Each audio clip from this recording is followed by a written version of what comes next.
Up, guys? Welcome back to Kind of Funny Games Daily for Wednesday, September 9th, 2020. As always, I'm Tim Geddes, joined by the Rogue One, Gary Whitta.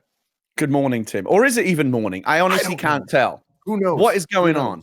Now, I looked out my window this morning and I assumed that I had just died in my sleep and been sent to hell for my many sins.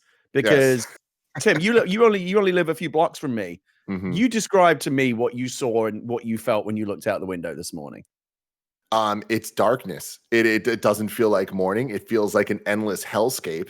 It definitely feels like par for the course for 2020.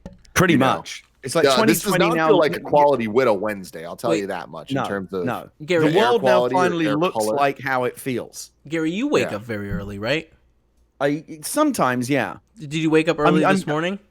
I'm used to waking up before this. I'm used to waking up when it's still dark outside, basically before the sun rises. I woke up this morning, and it was still dark outside. So I thought, it must be an early wake up for me. Looked at the clock; it was like 8:15. Like the sun's been up for 2 hours, but because of all the fires and everything that's going on, something that I've never seen in 25 years of living here in the San Francisco Bay Area happened. The fires are now so bad that it is basically essentially blotted out the sun. And even though it is now 10 a.m., when I look out my window, all I see is this orange tinted darkness. It's also it's getting darker.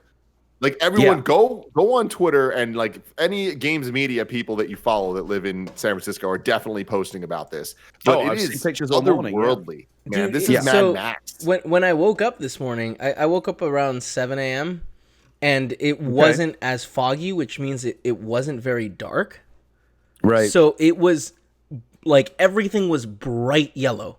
Like I had to wake Paula up to be like, "Hey, I'm not imagining this shit, right?" Like it was bright yellow, guys. It was scary.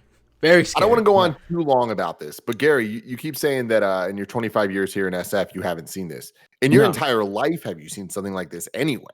I mean, half of my life is been here in San Francisco. The other half is in the UK, where a lot of shit can happen, but like forest fires and things like that, that's not really an issue in the UK. So I only became aware of the forest fire issue when I moved here to California. And Tim, you've also been here a few years. We've had some really bad fires the last few years, where you walk outside and instantly it feels like that smell when the sun is like a bonfire on the beach. Yeah, like that smell, but like it's everywhere all the time. And you have to, when the pandemic hit, we already had the masks because we had masks from the fires in the prior years.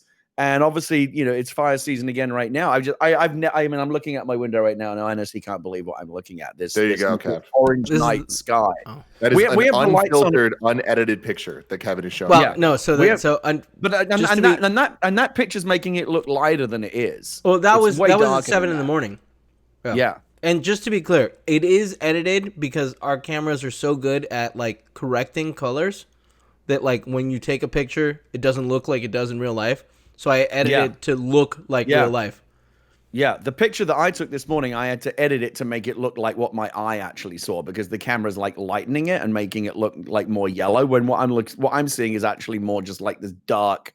It looks like brownish orange. It's just like the worst color imagine. It's like the color of just like shit, hell, awfulness, and that is basically, like I said, the world now finally looks. The aesthetic of the world has finally been updated. It's like patch notes 2020. We've now updated the graphics to properly reflect how shitty everything is. This is our ray tracing. Okay? Yes, basically. This is it, ladies and gentlemen. This is what the new NVIDIA. This is what the new NVIDIA cards are bringing to the party. Tim, is our world now finally looks shit. It's like the graphics are so good. The cards are now so powerful. They don't just update the graphics in your game. They update the graphics in your life. Great. Here we are. But we're about to get a major upgrade coming a lot sooner than some of us might have expected, because today's stories include Xbox Series S and X price, release date, and pre-order date fully confirmed. Nintendo's beefing up for 4K and more, because this is Kind of Funny Games Daily each and every weekday right here at twitch.tv/kindoffunnygames at 10 a.m. We come to you with all of the video game news that you need to know. If you don't want to watch live, you can watch later on youtube.com/kindoffunnygames or roosterteeth.com. You can also be part of the show by going to patreon.com/kindoffunnygames, where bronze members or above get to write in, and silver members or above get the show ad-free, along with the daily exclusive post show. Some housekeeping for you. P.S. I Love You XOXO is recording live after Kind of Funny Games Daily here on Twitch. You can catch it on youtube.com/kindoffunnygames or podcast services later. We're also doing a huge Predator Hunting Ground stream tomorrow. Catch us playing for 4 hours starting at 1 p.m. Pacific on twitch.tv/kindoffunnygames. Still playing that? Greg and the boys are. Yeah, it's okay. Greg. When Greg likes the game, he just gets in. You know, never know what he's going to do. He just won't stop. He's unstoppable. Fair enough. Thank you to our Patreon producers, Mohammed, Tom Bach, and Black Jack. You guys are making the show happen. We appreciate you. And speaking of making the show happen, we heard that some of you guys were saying that the code that we mentioned for Bespoke Post a couple weeks back wasn't working. So they updated it. It's been fixed. So you can go to boxofawesome.com and enter code GAMES at checkout to help support the show and get 20% off your order. So again, thank you. Bespoke reached out to us, was like, oh man, we messed up. So you guys reached out to us. They reached out to us to fix it. boxofawesome.com. Games at checkout.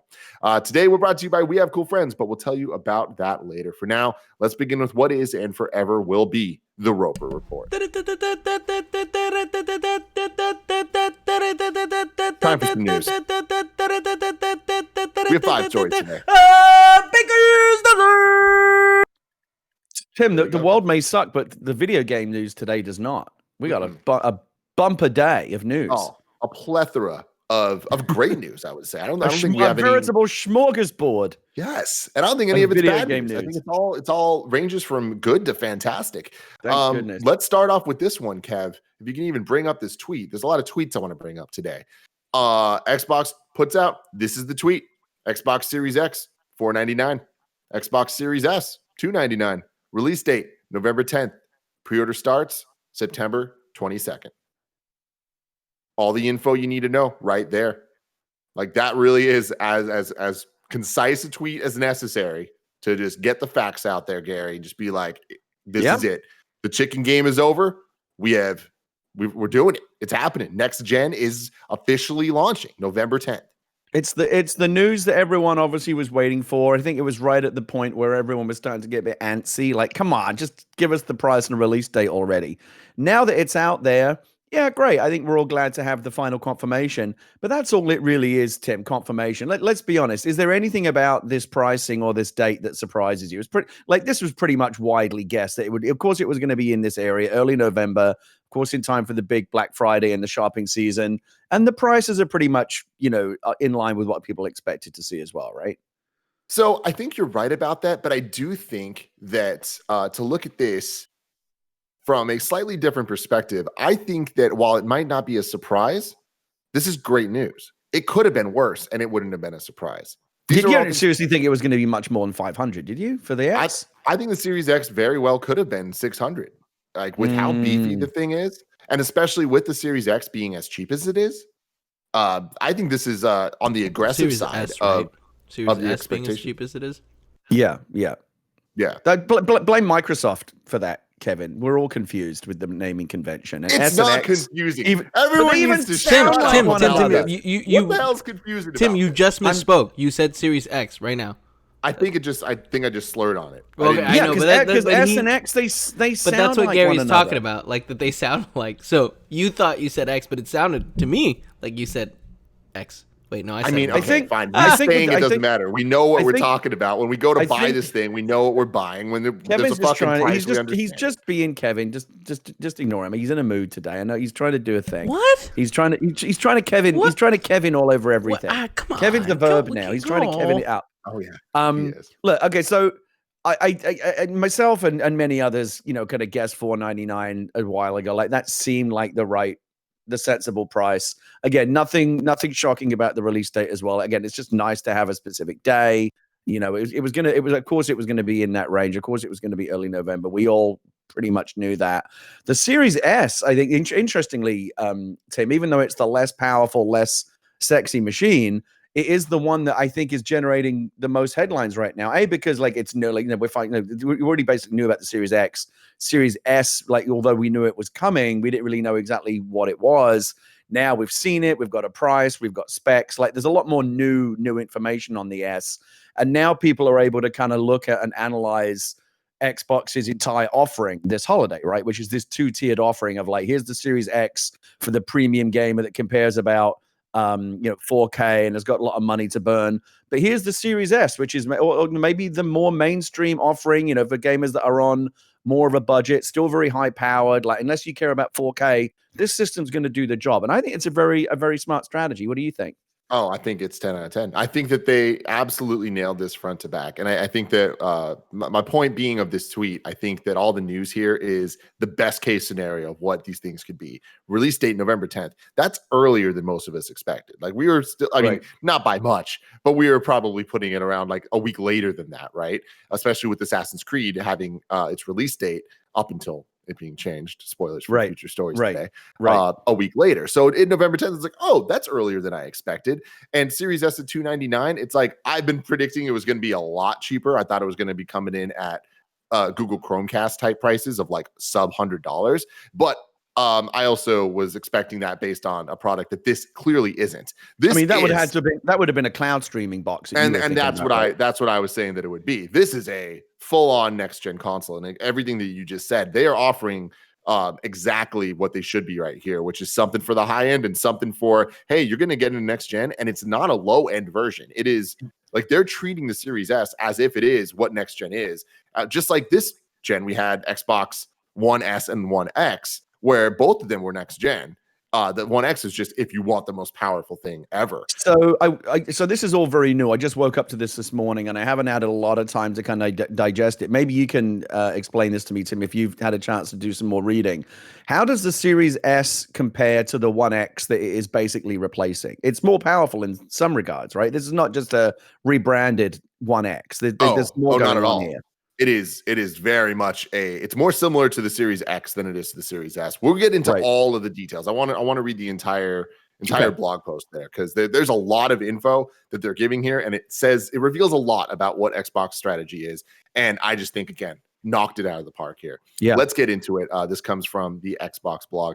On November 10th, a new generation of console gaming begins. That's when our vision becomes reality, with the most performant, immersive, and compatible next-generation console gaming experiences, and the freedom to play your games with your friends anytime, anywhere, to empower you more than ever to jump into the next generation of gaming. Today, we confirmed Xbox Series X, our most powerful console ever made, and Xbox Series S. Next-generation performance in our smallest console ever built at a more affordable price. Launches globally November 10th. Pre-order start September 22nd. Again, very clear information. Everything you need to know is right there. You know when pre-orders are starting. That's ample time to get everything in. The doom and gloom of everybody talking about like, oh, they can't wait too long for the dates. It's over. Here we go. The expansion of Xbox All Access to 12 countries, offering you a next-generation Xbox and 24 months of Xbox Game Pass Ultimate starting at $24.99 a month with no upfront costs. That's the hook, line, and sinker, Gary. A note that I put down here is the headline of the entire article that they have there. So the tweet focuses on the $299, $499 dates. When you go into the more information, the big bold headline doesn't mention any of that. What it says is Xbox Series S and Xbox Series X launch November 10th, starting at $24.99 a month with Xbox Game Pass Ultimate and EA Play. That's the statement. That's an offer that's an offer that is hard to refuse, Tim. Oh my God, that's insane. And I bet you that going into this holiday, that $24.99, that's the number they're talking about. They're not pushing the retail price. They're pushing $25 a month, gets you into this Xbox ecosystem that we've been building for the last couple of years. This is the entire plan coming to fruition, and it's a beautiful thing to see. You got to remember, Tim, I don't know how much this factors into their plans, but especially this year, this is not really the best year to be launching a next gen console. The economy's in the toilet. There's probably not going to be a ton of disposable income floating around this holiday season. What a great way to address that, though, with a lower priced console and a way to get in, like for $25 and you're in. Like, I mean, that's pretty amazing. And so I mean, God, there's so much to talk about. So we're going to be jumping around a lot here, but I'm just looking at this and like they're talking about this.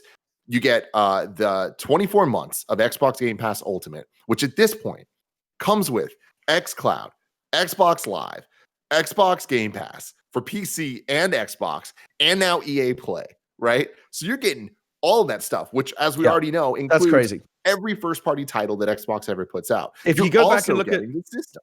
if you go back and look at XCast, I've said before, again, we've talked a lot about how like Microsoft is really, rallying around Game Pass as like basically the centerpiece of their strategy.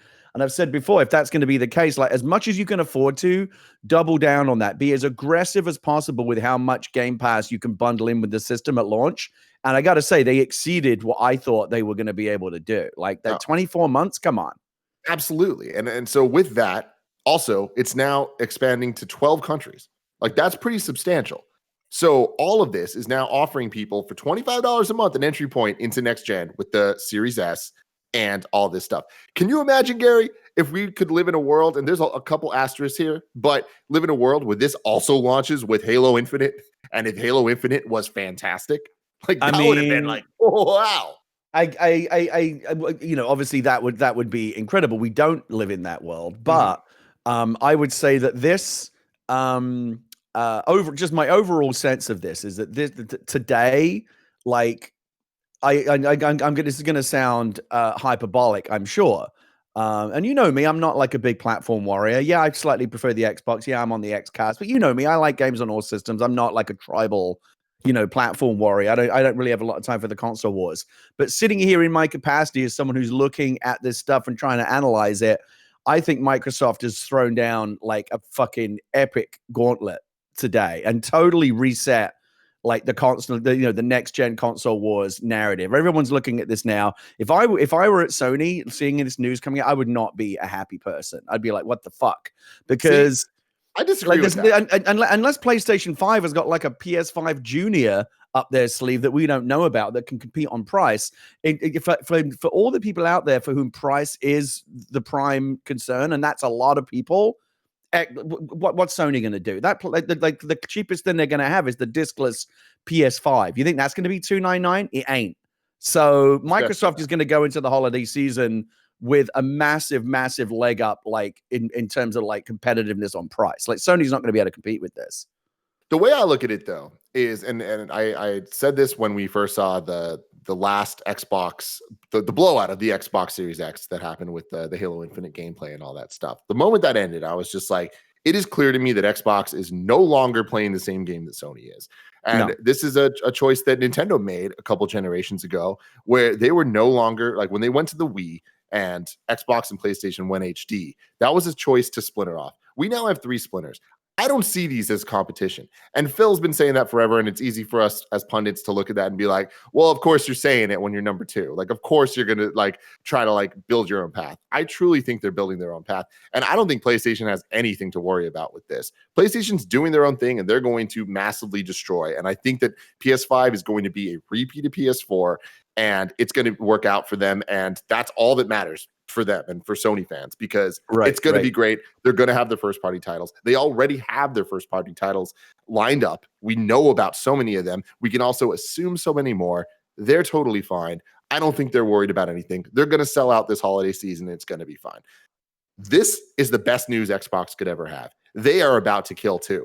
They are about to have their own line that they are running, and there's no one blocking them. And I think that that is the best place that games can be, is having Nintendo, Microsoft, and Sony all doing something different that is all great for gamers. And I think that every single bit that they're doing here is giving the Xbox ecosystem that we've talked about for so long the best chance to succeed for the most amount of people possible. And I love it. I think it's fantastic. Let's keep going. No, it's great. I just want to make this additional point. Like, I think we have to kind of really totally recalibrate out now that we know what these systems are, and like, they've shown us everything. We have to kind of recalibrate our thinking. We had primarily been thinking like as Xbox Series X. I have to like enunciate that now so we don't get confused. X was the prime offering. And then, but there was this other like weird, cheaper thing kind of in the background that we didn't know too much about. Now that they're out there and we know the specs and we know the price and we know that Series S, like this is not a compromised system. This is a true next gen system based on the specs. So Microsoft is now saying, hey, do you want to get in on the next gen, like in a true way without compromising on specs? For $300, we got you. Sony can't make that offering. And so I think that it seems pretty clear to me at this point, Series S will be the biggest seller this year. I think Series S actually now emerges as Microsoft's main next gen offering this season. And Series X going forward is kind of like, and also for like the super hardcore, we've got like the elite model, but I don't think it's as the Series X as like the big launch this season, this holiday anymore. I think of that now as the Series S, with the Series X aimed at like, kind of the more elite gamers, like the top 10%, 20% maybe. But the Series S will be the big seller this holiday, I think. It doesn't matter. That's the whole point of this is we're talking about the S and X right now. In a year, we're not going to. We're going to talk about the Xbox. And it doesn't matter if you have an S or an X. That will always be a qualifier when we're talking about a game. Oh, what'd you play it on? When we're talking about performance. Oh, I played it on an X. Or I played it on an S. Right. In the same way that right now we're like, oh, I played it on a PS4 Pro, and Blessing's like, oh, I played it on a PS4 or whatever it is, right? It's like that's going to be the conversation. It's going to be normalized. It's going to be fine. When we say PS4 right now, that can mean either Pro or normal, and no one cares. It's going to be Xbox, and it doesn't matter where you're playing. And Xbox has been building that for 4 years now. It doesn't matter where you're playing, but it matters as part of Microsoft's strategy because now they can get people into their ecosystem and onto the Xbox platform at a much cheaper price. And again, let's not forget how compelling price is for, there's always going to be the head cases like you and me, Tim, who will pay whatever to get in at the top level, right? We'll pay through the nose for the Series X and all the pro level systems. But most people aren't like us. Most people are more concerned about how much they're going to spend. They aren't necessarily concerned about having the most elite level tech specs. They just want a system that is like good enough. And Series S is more than good enough. I will make a prediction that come January, Microsoft will be bragging that Series S was the top selling next gen system this holiday, because I think the Series S will outsell the PS5 this holiday. And the chat's going to go shit its pants now, and that's fine. They can go do what chat does, but that's my prediction. I think it's going to be real interesting because there's a chance that the Switch outsells all of them. Oh, and again, Nintendo's like it's a whole other thing. With the Mario Brothers stuff in the bank and the other things, and they might still have even more up their sleeve prior to it's still a ways to go before November when everything has to be out. Who knows? But if we're just thinking about like the classic traditional Xbox versus Sony console wars, I think Series S is potentially like the biggest game changer in a long time. Just in terms of being for the first time being able to say to consumers, here's a true next-gen system at a price that comparatively, when you look at what else is out there, the Series X and whatever Sony's going to charge, because the PlayStation 5 is going to be roughly the same price, maybe $50 cheaper for the discless version or whatever. But like the best case scenario, Microsoft, think about it this way. On the last generation, Microsoft really struggled because they were $100 price disadvantage because that stupid ass Kinect that they insisted on launching with. And Sony on price killed them for the first half of that generation. Now there is the potential for the reverse of that narrative because Sony's no way, unless Sony's got like a PS5 Lite that they haven't announced yet, they can't possibly compete with this on price with the PS5 hardware.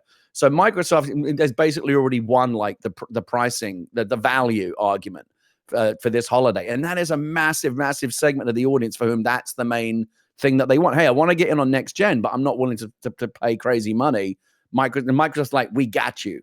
We got something for you. Sony doesn't have that at this point. So, but what Sony does very, have very is a true interesting next gen experience. A commitment to next gen, a real next generation that is only available on next generation, and I think that that's going to go a very long way. And again, that's to reiterate what I'm saying. Like there's now 3 separate roads that we're going down, and like I don't think that it's a relevant stat to even talk about this holiday sales of the next gen Xbox versus PlayStation. PlayStation's going to outsell it by the end of the generation. I guarantee PS5 outsells the Xbox next gen. I don't think that's the stats Xbox is talking about. They're going to be talking about Game Pass. They're going to be talking about how many millions of users are on Game Pass. Yeah. And that's great. We can have 2 winners. We can have 3 winners next gen. And if Xbox keeps this up, I think that we very much will. I think that in the traditional sense, Sony will still win, but Xbox is going to be in a much better place than they are currently. And I think that I think the console wars are going to drastically change, and to be able to pit one thing against the other it's almost going to be as foolish as talking about Nintendo versus PlayStation and Xbox, because they're playing different games and both of them are winning. And that's going to be really interesting. And I'm not terribly interested in the horse race either, like who sold more of this or that. I just want like a really healthy competitive marketplace between all of the competitors, because that's good for everyone. And Microsoft has struggled this past generation. They they really struggled with the first half of the Xbox One X because it was a deeply flawed launch strategy. They clawed some of it back, but they've been playing catch up. I do think this totally resets the narrative, and I think the next generation is now going to be more competitive. You're right that I think Microsoft has a fundamentally different strategy, which is just about getting people onto their platform. They don't care how, which way you come in, even through PC. Don't forget Game Pass is a PC product as well, through Series X, through Series S, xCloud. So xCloud, there's all these different ways in. And I think that's, I think you're going to see, much more parity between Xbox and PlayStation in this next generation. And again, that's the only reason I mention it. It's not because I'm like, I'm not looking at this from like a Michael Pachter, like analyzing the business. I just want a situation that's good for gamers. And the closer the competition, the healthier the competition, the more differences there is in the two strategies, the more choice there is, and the better it is for all of us. So I'm very excited about this news. And again, I think a lot of people out there for whom price is a concern, this Series S, like a lot of people are going to start sitting up and taking notice. Absolutely.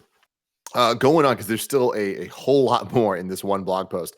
That's all with no upfront costs and a low monthly price. Xbox Series S will be available starting from $25 a month, and Xbox Series X will be available with $35 a month. So even if you want the more powerful one, $35 a month ain't bad. That's a normal subscription services that people do. Maybe more than just a Netflix, but like, you cut out Netflix and HBO and boom, you can get an Xbox Series X with Game Pass, with EA Play, with all of this shit. That's nuts. And speaking of EA Play, this is such a crazy announcement that they're just kind of like shoehorning into this big news. To provide even more value, we're teaming up with EA to provide Xbox Game Pass Ultimate and PC members with an EA Play membership at no additional cost. This means Ultimate members can enjoy EA Play on Xbox One, Series X, Series S, Windows 10 PCs, and Game Pass for PC members. Get all of it. They get all of it. And that's the other thing we're not even talking about. We're talking about like the cheap people. If you have an Xbox One, you're already there. You're already in this. In addition to the 100+ games in the Xbox Game Pass library, Ultimate and PC members will be able to play more than 60 of EA's biggest and best console games. Game Pass is now just rapidly expanded to have so many more games. That's insane. Games like FIFA 20, Titanfall 2, Need for Speed Heat, Battlefield, Mass Effect games, skate games, Sims games, like they're all just going to be on Game Pass now. It also provides free trials of up to 10 hours for brand new games that are not currently part of the membership.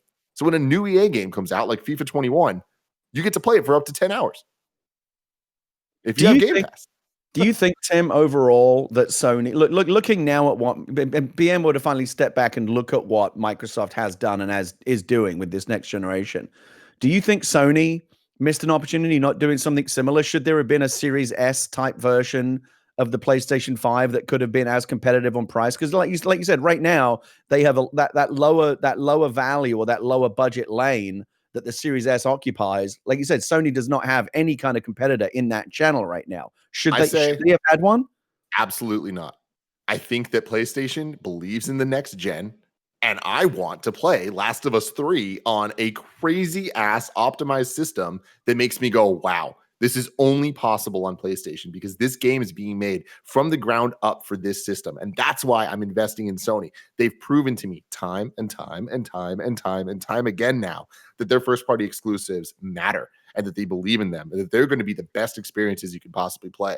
You don't get that when you add a super cheap version and when you invest in all of this other stuff. It's quantity versus quality. And that doesn't necessarily mean that the quality doesn't also have quality. Quality. You know what I mean?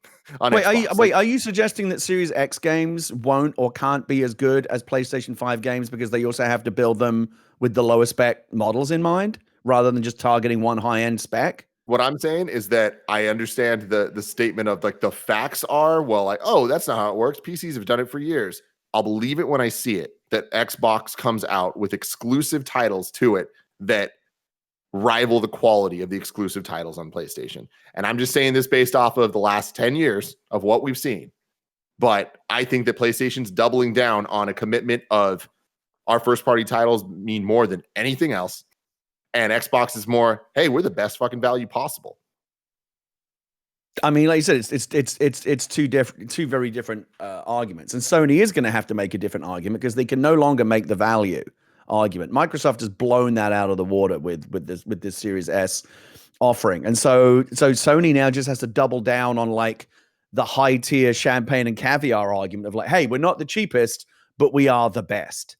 But they're going to have to make that argument of why they're the best. I don't know if a handful of first party titles is and maybe like a minor, because there's not going to be any 2 years from now when Digital Foundry is looking at PlayStation 5, Call of Duty and Series X Call of Duty. You're not going to be able to tell that there's still not going to be any discernible difference, or like the top first party games on PlayStation 5 and the top first party games on Series X are going to look basically the same. So I don't know if there's really that much daylight to be found in that argument. I don't know that that's true. Like, I think that even if it's not like on the technical level, I just think of even just how impressive the actual game is and like what the game's trying to be. I mean, look at what so far the Xbox exclusive titles are going to be. It's like, sure, Grounded's neat, but like compare that to Ghost of Tsushima. And if you're like, oh, well, that's unfair. It's like, okay, well, then what else would you put up against Ghost of Tsushima? You see what I'm saying? It's like, it's just a totally different ball game of where they're going. And an interesting thing I want to bring up is the word value. Like, value doesn't necessarily just mean what's the cheapest thing you can possibly have to get the most stuff, right? Like, I think that there is a value. But I mean, that is literally what value means, though. But value can also mean what's the value of some of the best games ever made, which is the PlayStation's first party lineup, and the value of that is a higher price. So it's like, yeah, does that add up? And the market's going to split along those lines. PlayStation 5 is going to play more for people, play more into the argument for people that are willing to pay the most to get. And again, this is very subjective, the best stuff. And I agree with you. I think that when it comes to first party exclusives, Sony has an edge. I think Sony has better first party exclusives than Microsoft, especially now, with Halo, having all the troubles that it's having. I agree. Spider-Man, Tsushima, Horizon Zero Dawn, Uncharted, Last of Us. Microsoft doesn't. I can't rattle off a list as long as and as impressive as that on the Microsoft side. Halo, Forza, Gears of War, and then I kind of start to run out. And there are the others that I'm not thinking about. But yeah, on so again, it's going to come down to like what is the more compelling edge? Better first party stable, or value for money, and you're not having to spend as much to get in. Plus the Game Pass thing. I don't know. It's because they're not like for like. It's hard to separate. It's hard to figure out which is the more compelling offering. It's going to come down to each individual consumer. Everyone makes the choice based on their own unique variables. Like price is important to me, or first parties, or power is important to me. Whatever. It's going to be different for everyone. But so it's kind of hard to look at it holistically. We won't really know until like several years from now when the dust has settled, because we've never been in a situation like this when the two offerings are so very different. To me, I look at it and I think that both the PlayStation and the Xbox currently going into next gen are both amazing values. They're offering different values to different people, but we have that choice. And there's people like us that are probably going to do both. And it's like, I think that this is the most exciting next gen we have ever had, because all of a sudden it is clear that they're focusing on different things. And I think when you're focusing on something, it's going to get done better than anyone else is doing it. If PlayStation were to try to do all this, oh yeah, we're also going to add a whole bunch of value stuff, it'd be half-assed. We are now so deep into this Game Pass situation that they've added EA Play. They're gobbling up other people's services to add even more value. That is the type of shit. That's the value there of the Xbox to continue on, because there's still more here, because we haven't even gotten into the real spec sheet stuff. Kev, if you can bring up the spec sheet. of the Series S. It's at the I highlighted it. I'm on it. Thank you. The Xbox Series S is designed around the same technology that will make these games and so many others look and feel incredible. In speaking to game developers, we identified the areas that are most difficult to scale effectively, including the CPU and I/O, and made it easy to include Xbox Series S for developers who are targeting their experiences for Xbox Series X. Powered by the Xbox Velocity architecture, you can expect the same benefits from Xbox Series S, such as faster load times and quick resume. Xbox Series S also supports all the same next-gen features, including HDMI 2.1, frame rates up to 120 frames per second, DirectX ray tracing, and variable rate shading. It will also support spatial sound, including Dolby Atmos, Dolby Vision via streaming media apps. Plus, Dolby Vision support for gaming will come first to our next-gen Xbox consoles in 2021. And of course, the new Xbox consoles are also the only next-gen backwards compatible consoles that allow you to play thousands of games from 4 generations better than ever before, and empower you to play with friends wherever you want across your console, PC, and mobile device. If this doesn't sell you on an Xbox, you're not in the audience for an Xbox. Like, this is 10 out of 10 how you fucking do this. No, it's very impressive. And the argument was made in the last 2 days as this story has begun, because as of course you know, Tim, the official announcement was made this morning, but that was because that stuff started to kind of leak. Things got very leaky over at Microsoft, so they probably weren't planning to launch this news today. But because of the leaks, they had to rush it out. But now here we are. We see everything. And Patrick Klepek made the point, and I've seen some articles about this. It's a very good point that the whole difference between Series S and Series X is basically, do you care about 4K? That's the difference. If you're playing games at 1080p, the Series S is going to do the job more than well enough. If you want to play games in 4K, then yeah, you want the Series X. But the point that Patrick was making, I agree, is like most people still don't care about 4K. Most people have 1080p TV still, even though 4K is now basically the default when you go to Best Buy or Target, whatever, to buy a TV. Most people don't care about 4K. I'm not okay. I don't question the most people don't care about 4K thing. What I do question is the stats about the most people have 1080p TVs. I think that stat is wildly misleading when we're not taking into account that we're talking about gamers. I think that stat would be very different. And still, I think that it would probably still skew that there's more 1080p than 4K, but I don't think that it is as drastic of a gap as people make it out to be. And it's the same thing with the whole digital conversation about internet and stuff. It's like, cool, a lot of places don't have great internet. That doesn't stop games from selling extremely well digitally, and that number just getting larger and larger every year. Yeah.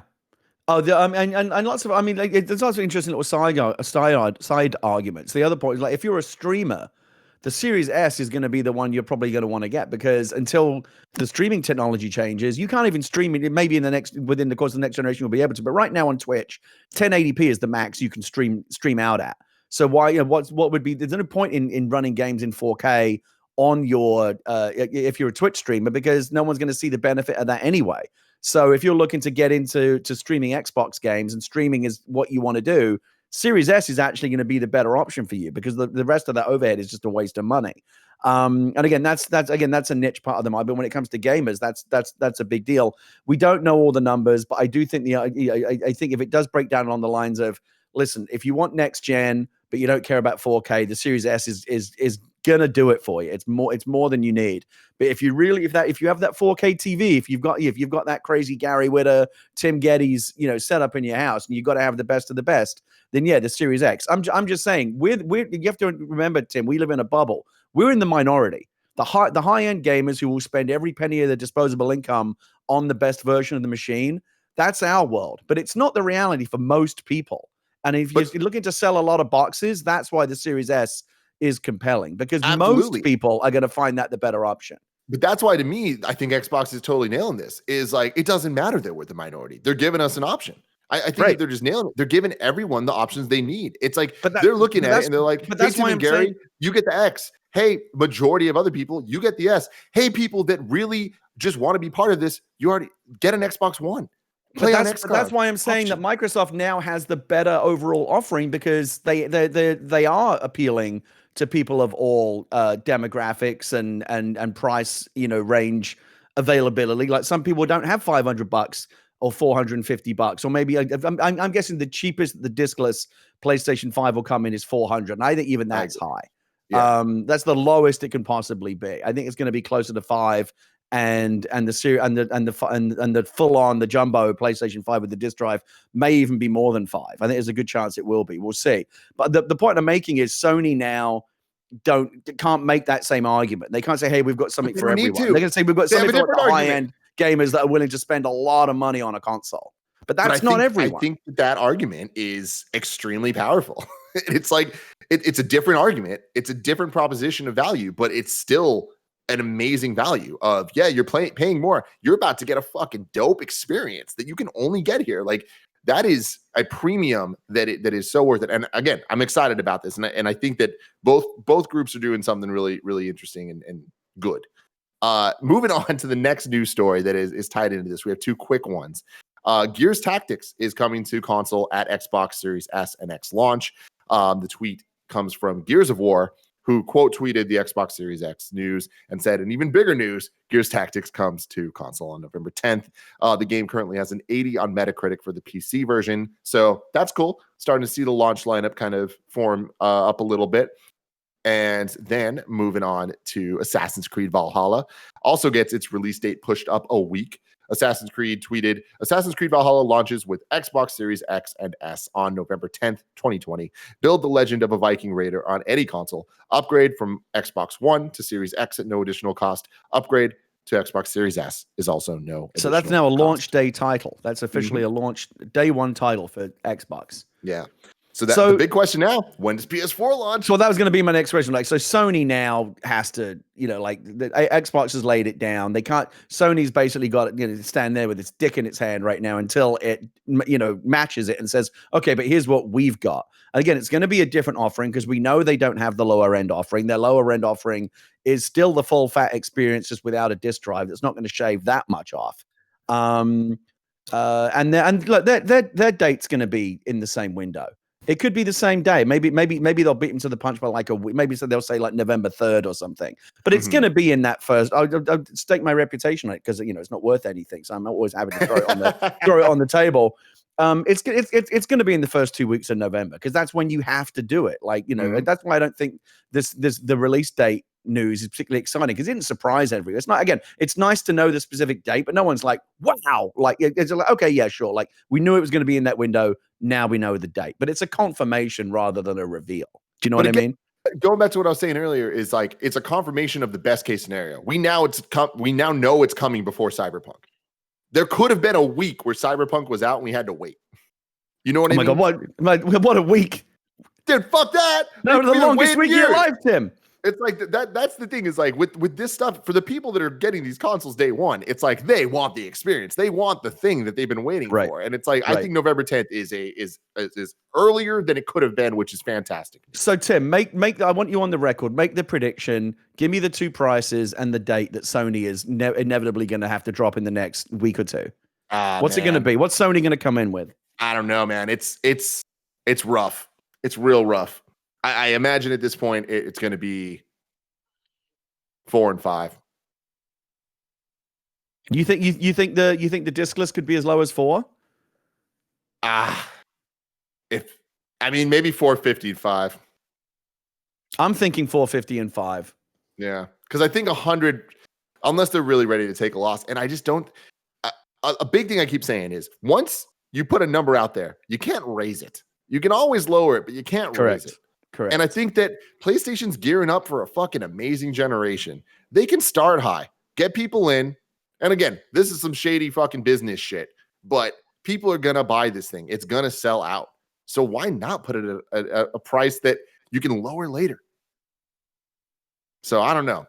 I wouldn't be surprised if it comes out at 6. I mean, Sony's got, as I've said, I don't know how much they care, but like, $5.99 is kind of a bogey price for Sony. Do they really want to bring those memes back? I don't think so, And doesn't matter if it's selling. Yeah, I mean, and again, like this is the kind of stuff that amuses us, but like probably doesn't move the needle. Like, Sony's probably going, there are some memes. Who gives a fuck? We're making millions and millions of dollars. Spider-Man. Yeah. So yeah, I'm gonna. So it'll be. My guess is that Sony might might now release it early. Maybe they'll say like, oh, but we'll be first to market or whatever. For that, maybe that'll make a difference for people that have to have the next gen system as soon as possible. And they'll say, well, you can get it before Microsoft. But yeah, I think I'm gonna say 450 and 5. I think that's the safest bet. PlayStation 2 came out on October 26th. So hey, maybe we'll get a late October release for this thing. Moving on, I want to tell you about our sponsor. And our sponsor is We Have Cool Friends. It's our show. We Have Cool Friends is our weekly podcast we'd love you to subscribe to on the podcast service of your choice. Every week, one of the Kind of Funny members, usually Greg Miller, because he's so good at interviews, sits down with someone they find fascinating and talks about whatever cool thing that person is up to. This week, star of The Boys, which if you're not watching The Boys, you got to check it out. It's so awesome. Season 2 so far of what I watched. Fantastic. Star of The Boys, Jack Quaid, comes to the show. You can get your questions in on patreon.com. Exactly, Gary. So that's a different Quaid, but Yeah, but still, he gets it a lot, I'm sure. Get your questions in on patreon.com. Sorry, I'm going down a completely different road. You're Nick Scarpinoing this right now, and that's an embarrassing thing for you, Gary. But last week, we had Nathan Drake himself, Nolan North on. The week before that, Mulan's Jimmy Wong. And before that, Avenger stars Troy Baker and Sandra Saad.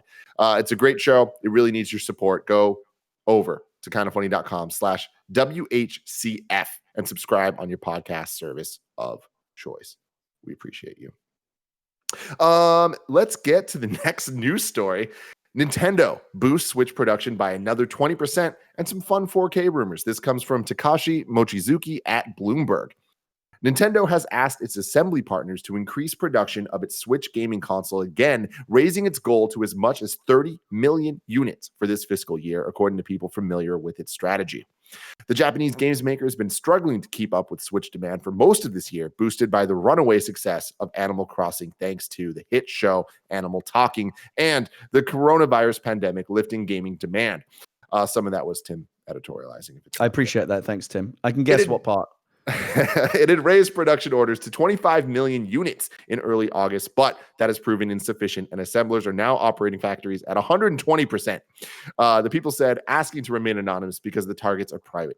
Nintendo shares reversed losses Wednesday to gain as much as 2.3% after the report. The introduction of a more affordable Switch Lite variant in late 2019 helped broaden the machine's potential audience, and Nintendo is making preparations for an upgraded Switch model and beefed up games lineup for 2021. Bloomberg News has reported that several outside game developers, speaking anonymously as the issue is private, said that Nintendo has asked them to make their games 4K ready, suggesting a resolution upgrade is on the way.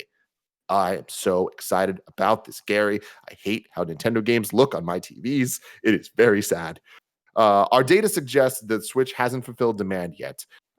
Industry tracker Famitsu Group said Switch sales are likely to gain further momentum at the year end, and that's even with next gen.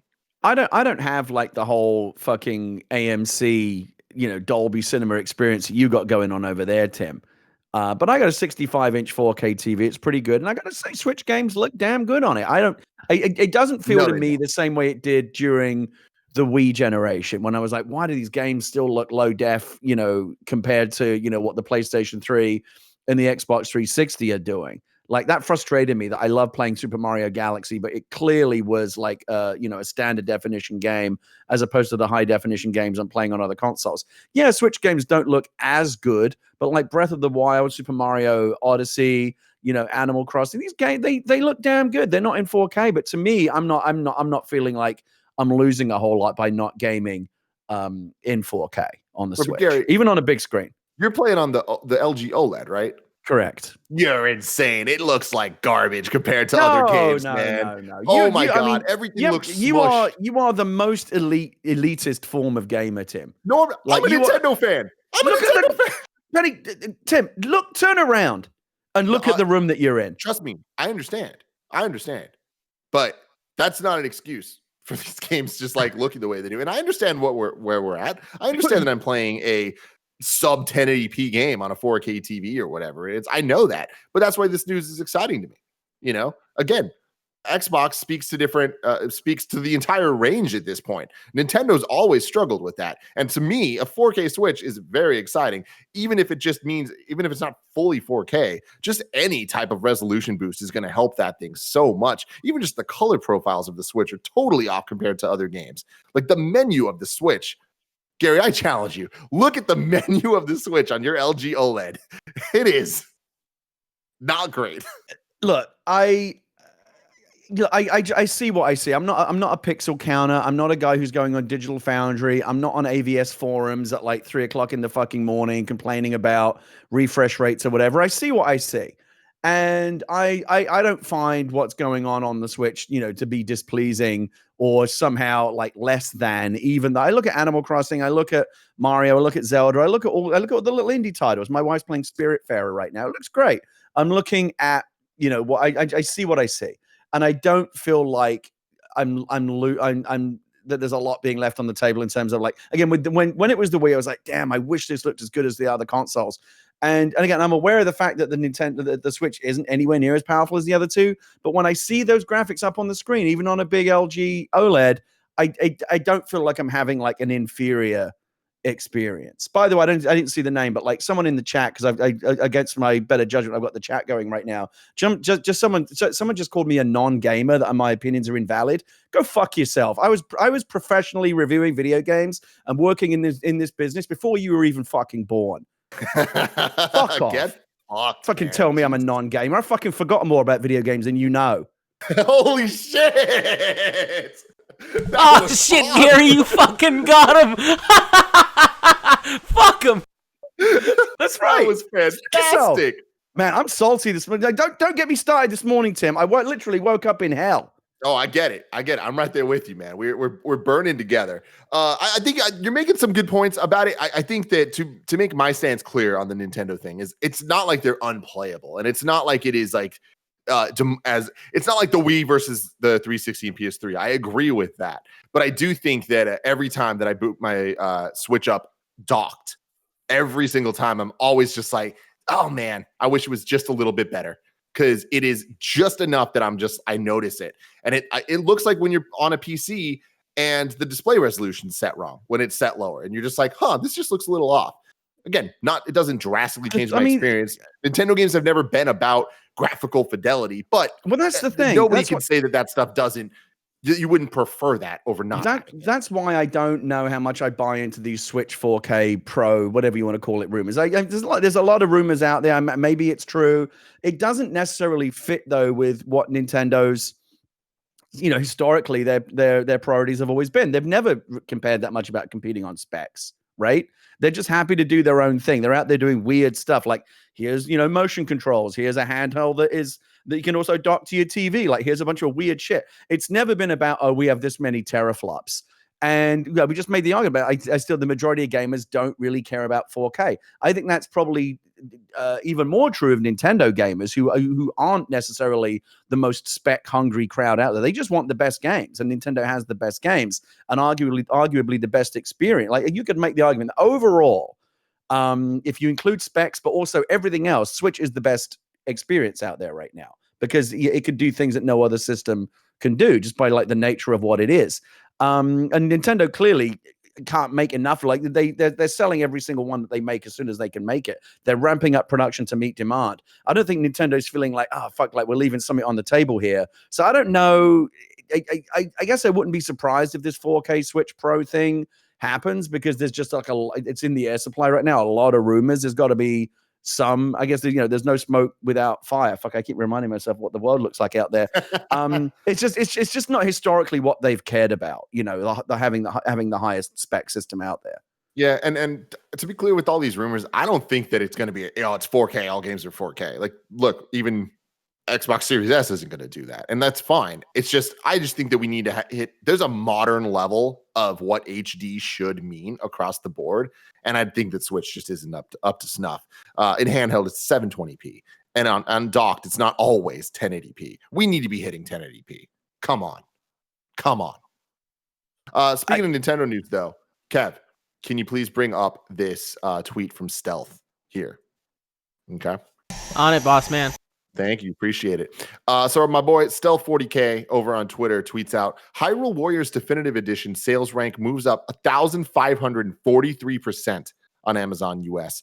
Looks like people are checking out the original Hyrule Warriors before checking out the new game. It was at sales rank 4,389. It is now 267.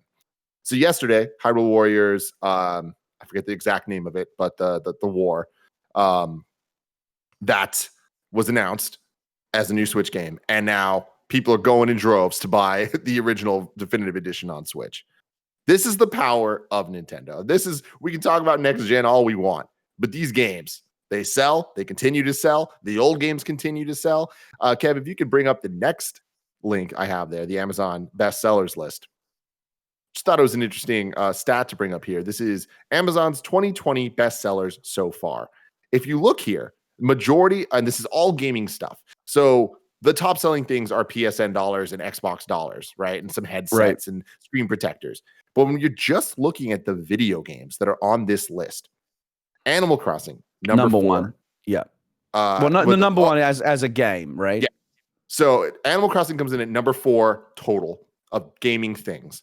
Super Mario 3D All-Stars is at number 12. Yeah. A game that's not even out yet. This is just pre-orders of a game that was announced weeks ago. A week ago, even. Mario Kart 8 Deluxe at number 17. That thing just cannot be stopped. Only 3 games in the top 20. The only 3 games are Nintendo games, one of which is from 2017. Yeah. Unbelievable. Yeah. And then Last of Us 2 is at 21. So that's just some context there.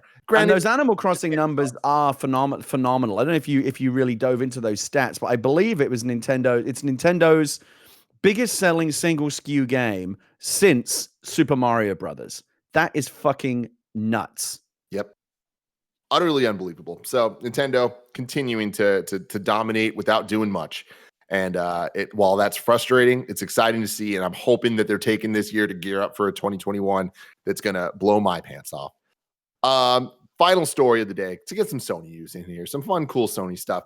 A PS5 game Kenna will take 2 seconds to launch from dashboard, and other fun tidbits from the Game Informer cover story.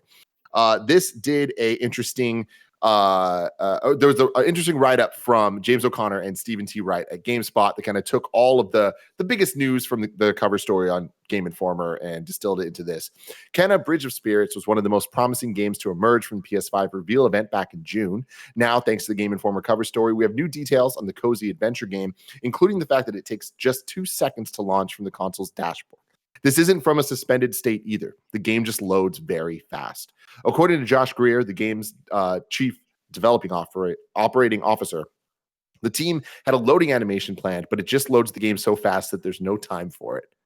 That's some Gary Whitta fuck you energy if I've ever seen it. I got to tell you, Tim, I've said it before. This is actually what I'm most excited about next generation. Just the quality of life stuff. These super slick load times. Mm-hmm. No more loading screens. Multiple games in suspend states. Just being able to jump, from one game to another. Like right now, for example, my daughter's playing a lot of Tony Hawk 1+2 on PlayStation. She loves it. Game of the year, baby. I'm playing a lot of Fall Guys also on PlayStation. To switch between game of the year game as well is like maybe 30 45 seconds. Bring that down to a few seconds. I'm telling you, I'm gonna love that in this next generation. Oh my god, put that on Avengers and then maybe it'll be a fun game. Then, as one of the few games confirmed for a PS5 launch, the story gives us a few hints of the upcoming console's features, including the fact that Kenna will use Pikmin-like friends called the Rot to solve puzzles and battle enemies. Up to 100 of the Rot will appear on screen at one time on PS5, and less will appear on PS4, although this will have no effect on gameplay. The PS5 version of the game will also utilize the DualSense's new haptic feedback for attacks, including tension on a bow. The triggers on the DualSense controllers have resistance on them, so we're utilizing that for the heavy attacks, but also for the bow. If you buy Kenna Bridge of Spirits on PS4, you can upgrade for free when you get it on PS5. It's one of the many games coming to the system in its launch period. According to the cover story, it does not have a concrete release date. LOL. It's coming out in a few months. Launch day. The game will retail for some amount less than $60 and can be finished comfortably in a weekend. Cool. Fun. Yeah. I'm telling you, whenever that it's these super. I've said it many times before. It's the least sexy stuff that I'm excited about. USB charging on controllers. I don't have to fiddle around with micro USB anymore. Hell yeah. The super slick load times, multiple sustain, just all the things that are just like, regardless of what game you're playing, what system you're playing on. I think we can all confidently say, Tim, that just overall our lives as gamers are going to get better in this next generation. Definitely. And that's reason to celebrate. Convenience, for sure. Baby. Right, yeah, Kevin? It's convenience. We're all lazy, we're all impatient. We just want things to be easy. And we don't want to wait around. We want to get to it. And these consoles are going to let us do that. Well, quick load times, Gary, are so far away. If I wanted to know what was coming to mom and crop shops today, where would I look? The official list of upcoming software on each and every platform, as listed by the Kind of Funny Games Daily Show hosts each and every weekday. Oh, you nailed it, Gary. You nailed it. I'm getting good. I'm totally off book now. Yeah, that's good. That's good. There was like a bit of hesitation, and I liked it. Showed you thinking about it. I saw in a poll recently that music is the least popular version of that. Like people seem to much prefer it when you or Greg read, actually kind of sing out. I mean, like that might be the kids on Reddit. You know what I mean? Like there's the kids are all out there. I can see. I know that you weren't thrilled about that, Kevin. Some would say I was furious, but it was only like 90 kids. Because it wasn't just unpopular; it was deeply unpopular. Well, with 90 kids, Here's the thing, Gary. I want this very clear to everyone out there because this got out of my control. The point of that song was I don't do the jingle. I never have done the jingle successfully. Right. And I never want to. So when this song came through, I wanted it just for me. Kevin decided to apply it to everybody. And that's when it caused Panda-fucking-monium. Yeah. If it was just a Tim exclusive, I think that people would have appreciated it. I honestly, I gotta say, I personally like it. I'm not throwing shade. I know that a lot of people don't like it, but for what it's worth, I like it. I think it's I like that kind of a lot of supportive tweets. That loungy vibe. I got a lot of supportive tweets. Here's the thing. A lot of people, and like, let's be honest, are really bad at doing the music and shouldn't. All right? I'm not just singling out Greg Miller, but he's definitely one of the people I'm talking about. Just to be clear to everyone. And Gary, you don't have to cry about it. It's all right. You. Earlier, you defined that Kevin is a verb, and Kevin Kevin'd this song as much as Kevin can Kevin anything. He has Kevin'd it big time. It's been, when you've been Kevin'd. Hold on, Greg Miller's calling. I'm sure this is going to be great. Hang up on him. Don't answer. Don't answer it. Greg Miller, you're on Kind of Funny Games Daily. How you doing? I'm good. I'm happy to be on Kind of Funny Games Daily. I can't hear him. Sorry, he's not coming in. Like the people, the overwhelming majority of Kind of Funny listeners and viewers who said, you know what? Kevin is wrong. We don't want this song. We don't need this song. Tim, you're allowed to use the song. That's fine. But Kevin trying to put this into every show, I heard him try to play it in Screencast. The people spoke up. The people came to the voting booth like I asked them to, and they said no. There you go. There it is. I love. Greg. He's got not your wrong. Message through right before he muted us, so we're good. Fingers trying to stop us, but he can't. Just like he can't stop the song movement that hates the song. Dude, did you see the ridiculous shit that happened on the show where like the world is on fire right now and Gary Whitta still decided to fucking burn shit down? I love it. I love it, man. All right. You have a good day, Greg. I'll talk to you later. Bye. Oh, what a day it's been. Out today, Takaton on PS4, Xbox One, and Switch. Chicken's Madness on Xbox One. Chicken's Madness? I got to Google that one right now. Yeah, chicken, and there's an S. It's a plural chickens before the madness. I'm looking. Drift Racing Online on Xbox One. Injection. What the fuck is this? That's not the title. The title is Injection TT23 No Name, No Number on Xbox One. But I don't know if that's two T's. Or is it Pi?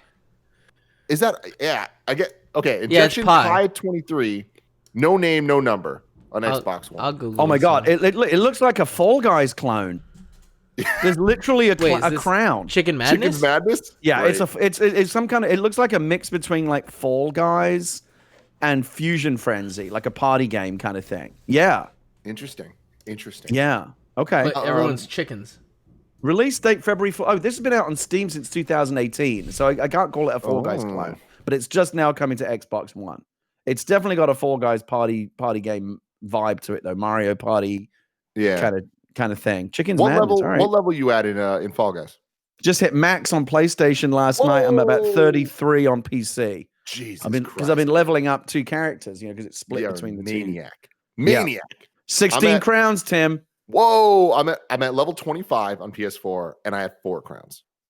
All right. Man, you 4. guys suck. I hate you. Let me ask you this. Do you have a crown in each discipline? Because that's the key. You got to be a fully rounded player.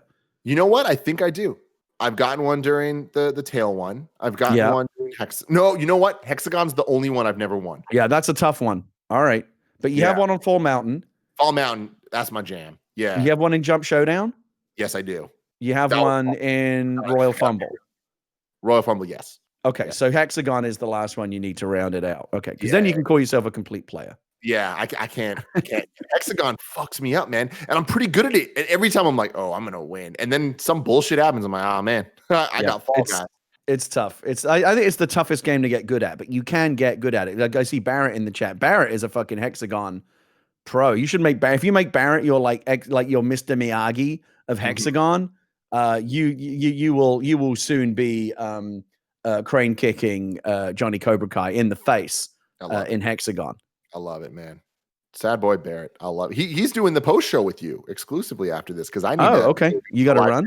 The Dune trailer. That'll be going up on youtube.com/kindoffunny. Oh, yeah. I saw that earlier today. It looks much like again. Who needs a Dune trailer? Just look outside your fucking window, Tim. I hate our lives so much right now. Getting through this, The Rule of Lands Pioneers on PC, Blazing Sails Pirate Battle Royale on PC, Cloud Gardens on PC, Hermes Sybil's Prophecy on PC. All that stuff is out today.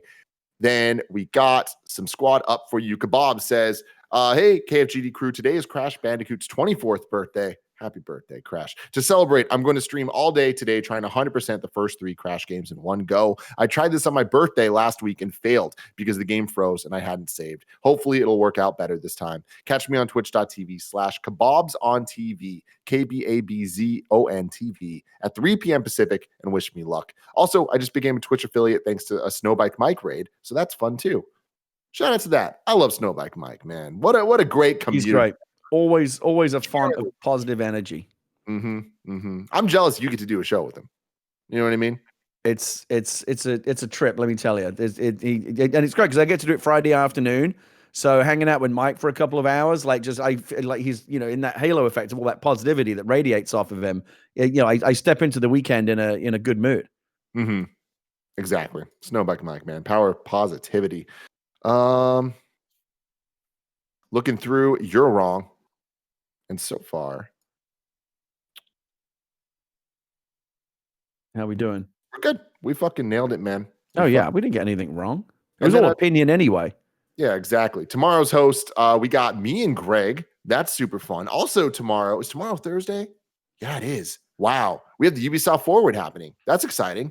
Maybe I'll finally get my Prince of Persia remake. I hope it stands the time. I'll take 2008. I really hope it's not the 2D one. I'm okay with that. But come on, guys. Come on. But anyways, now it's time for the post show. Subscribers to the silver membership or above on patreon.com/kindoffunnygames. You'll get this. Until next time, Gary, you've been fantastic. This has been an awesome show.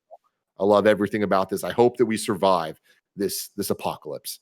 Me too. What a day. What a day. What a day. What a year. What a lifetime.